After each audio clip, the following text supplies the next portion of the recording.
ও আজকে আমার বাড়ি কুটুম আসতেছে। আঙ্গামা তাই মাছ ঝোল করবে। গো গো কি মজা লাগবে নি। আঙ্গামা ফাইন করে আনতে পারে। কিরাং খাওয়া খাওয়া নে নটি পারবা না।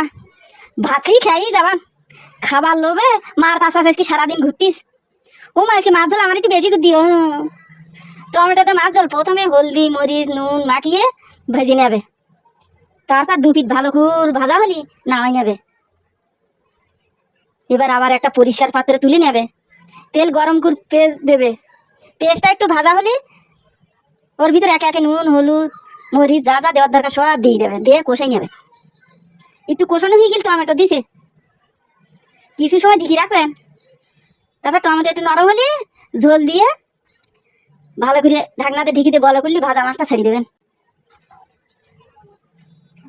তারপর রান্না করে জিরা গুঁড়ো দিয়ে নামাবে। রান্না শেষ হওয়ার একটু আগে উফ শেষ দিয়েছে আজকে মাছ রান্না। ওই আল্লাহ ঝোলটা ঘন ঘন হয়ে তোমার কাছে দাওয়াত থাকলে আমাকে বাড়ি আসো খাইয়ে যাও।